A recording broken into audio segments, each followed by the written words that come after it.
No. No. Square root of 4. What does it equal? 2.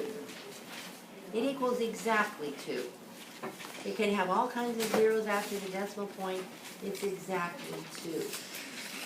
What about the square root of 9? What does that equal? 3. And it's 3 point all those zeros afterwards. But what about the square root of 6? It doesn't have an exact square root.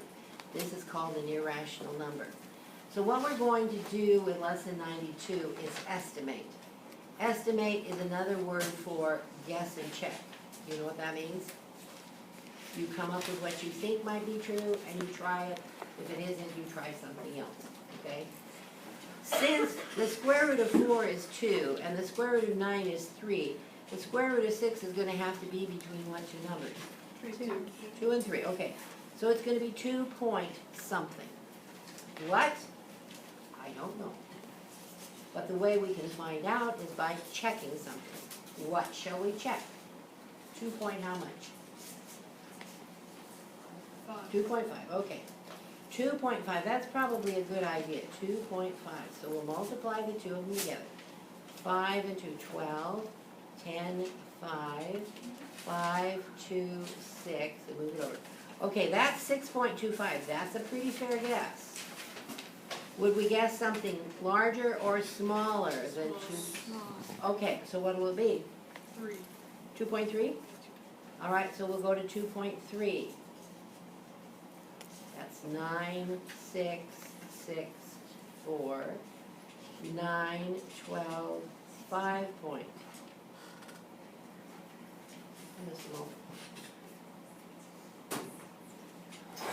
Okay, that's too small, right? 2.4. Let's try 2.4. 2.4 times 2.4. 6, 9, 8, 4, 6, 7, 5. Okay, so that means it has to be between 2.4 and 2.5. Because at 2.5 it was 6.25, and at 2.4 it's 5.76. All right, so then we could try something like 2.45.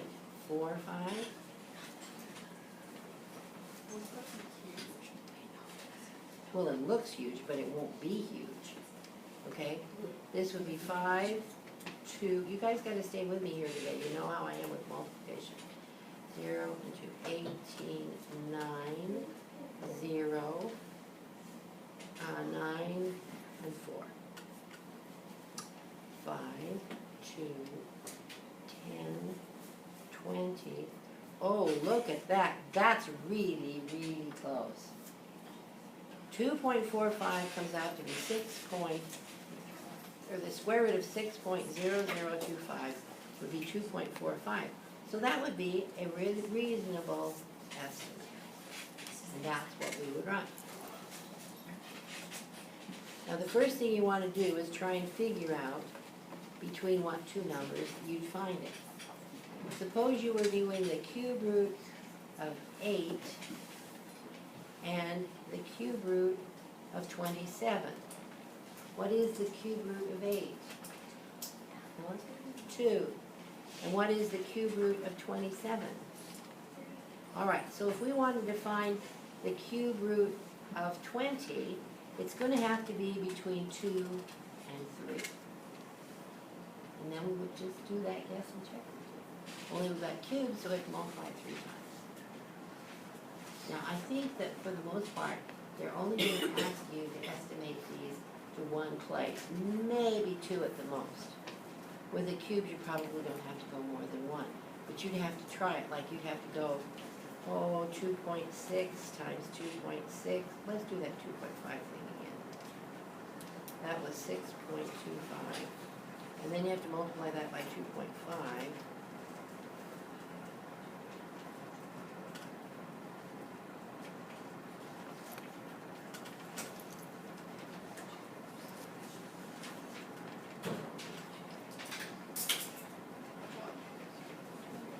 Okay, so the square root of that would be 15.6 or the square root of 15.625 would be 2.52.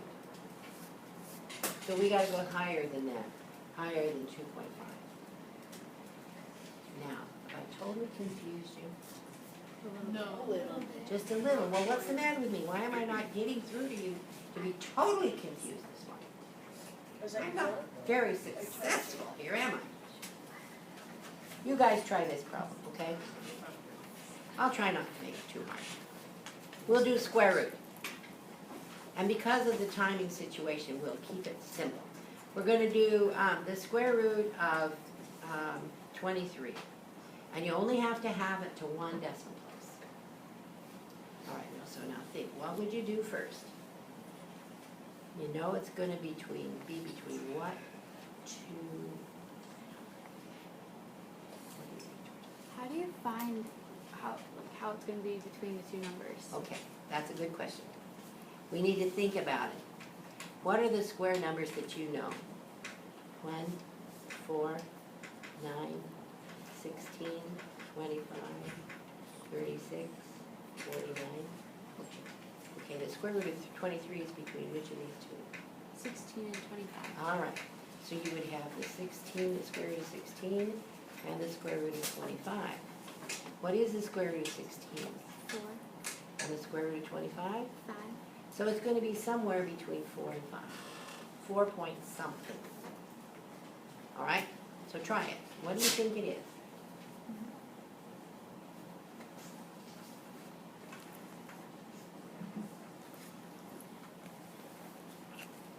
What do you think it is? This is my first guess, 4.8. 4.8? Did it work? I got 23.04. 23.04. Yeah. Okay, but that's more than the square root of 23. Okay. So that might be a little bit too big. How about you, Abby? What'd you get? I got 4.7. And how far did that go? 22.0. Okay, so that would get you close. You want it to be beneath it, not. So you had this was going to be 4.7. What did you get? Well, how do you know when to write that down and when to keep going and trying to get something closer? Okay, when they ask you how far out to go, if you only have to go to one decimal place, that's this. If they say go to 17, you have to keep going. But they'll not do that to you. You aren't going to have to go more than 2. Because it is a guess and check operation. And when it's guess and check, it's a matter of, you're going to have to keep multiplying and multiplying. This, guys, is a good scratch paper project. And I've got lots of scratch paper over there on the counter. And I strongly suggest when you're doing this, you use scratch paper. Is there any other question about this? It's not